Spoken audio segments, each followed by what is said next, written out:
Vyzval som majiteľa, ktorý si chce predávať svoju nehnuteľnosť sám. Prečo by ste nemal predávať so mnou? Ak ma presvedčí, darujem mu 10 000 eur na marketing jeho nehnuteľnosti. Neodchádzajte. V poslednej časti videa vám ukážem konkrétny prípad, kde sme predali nehnuteľnosť za viac, ako očakávali predávajúci, a k tomu z prvej obliadky. Prečo by som mal predávať nehnuteľnosť s vami a nie vo veľkej realitnej kancelárii, ktorá má za sebou stovky klientov a má viac skúseností ako vy? Vždy jednu nehnuteľnosť predáva práve jeden maklér, nie kancelária. Ja mám taktiež za sebou stovku predajov, úplne rovnako ako maklér pracujúci vo veľkej kancelárii. Dokonca na mojej stránke si možné pozrieť na mape, kde a čo som už v minulosti predal. Aj keď som jednotlivec, mám za sebou tým ľudí. Marketéra, hypošpecialistu, účtovníka, 4 kreatívcov, 2 právnikov, to je 9 ľudí, ktorí so mnou úzko spolupracujú na každej jednej nehnuteľnosti, ktorú predávam.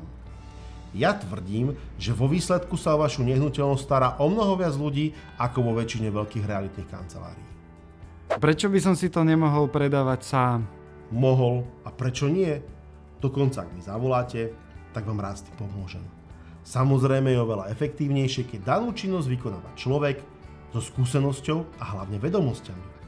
Treba sa však pripraviť, že ak by predávajúci chcel predávať podobným spôsobom, ako predávam ja sám, musel by investovať do techniky a reklamy sumu prevyšujúcu moju províziu.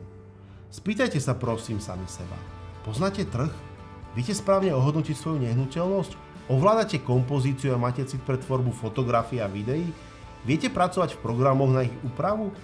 Viete si napísať zmluvu sám, prípadne odkontrolovať jej správnosť? Viete a poznáte postup, ktoré úrady a kedy treba navštíviť a čo tam vybaviť? Ako by ste postupovali, keď chce platiť kupujúci v hotovosti a ako keď berie úver? Nebojíte sa, že vás niekto podvedie? V neposlednom rade vám šetrím to najcennejšie, čo máte. Váš čas. Čas, počas ktorého chodíte do roboty, zarábate peniaze a vo voľnom čase máte čas na oddych a vašu rodinu. Prečo je vôbec dôležité inzerovať na sociálnych sieťach, keď máme na to špecializované portály? Pretože ľudia trávia len zlomok svojho online času na špecializovaných portáloch. Keď sa nadchnú pre kúpu nehnuteľnosti, samozrejme ich najprv napadne ísť práve tam. Niečo si pozrú, absolvujú pár obliadok a keď nenájdu niečo podľa svojich predstav, tak ich záujem logicky upadá. Po prvom preskúmaní trhu je prirodzené, že nebudú navštevovať portály každý deň. Majú svoje pracovné a aj osobné povinnosti. Prípadne ich chceli zavolať na ten váš inzerát z portálu, no niečo ich vyrušilo. Nebolo by super, ak by im ten inzerát pripomenula sociálna sieť? Využitím sociálnych sietí sa však dostanete k širšiemu okruhu ľudí, ako je na portáli. Proste sú tam aj ľudia, ktorí plánujú kúpiť byt, dom či pozemok o pol roka, rok, alebo dokonca o 2. Tí určite nechodia každý deň na portál. Prečo by to robili? Však o rok tam už väčšina ponúk vôbec nebude. Predal som napríklad rodinný dom vo Viničnom z prvej obliadky práve takýmto klientom. Mali na ceste svoje druhé dieťa a dom plánovali tak o rok, o 2. Videli moje video na sociálnej sieti a museli ten dom mať i hneď. Tento príbeh sa mi už niekoľkokrát úspešne zopakoval a obzvlášť to platí pri domoch, drahších a nevšednejších nehnuteľnostiach. Základné pravidlo pri predaji vašej nehnuteľnosti: neexistuje dostatok ľudí, ktorí by sa mali o nej dozvedieť. Ak by sa dalo, nech o tom vedia aspoň všetci a tak 3-krát.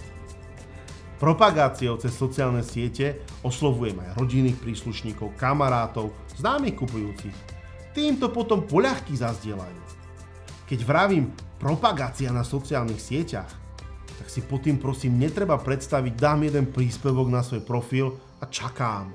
Však na váš profil nechodia ľudia s cieľom nakupovať nehnuteľnosti. Je potrebné zaplatiť 500 a viac eur do dobre vyzerajúcej reklamy a tá tiež asi nebude zadarmo. Inak to vôbec nemá zmysel. Moja otázka pre vás. Čo na to poviete? Má to, čo som povedal, hlavu a petu? Máte nad čím uvažovať? Alebo je neustále realitný maklér to najväčšie zlo, ktoré ste v živote stretli? Tak a tento predávajúci aspoň šťastie uznal, že mám pravdu. Ak by som bol však na jeho mieste, chcel by som sa dozvedieť o mnoho viac.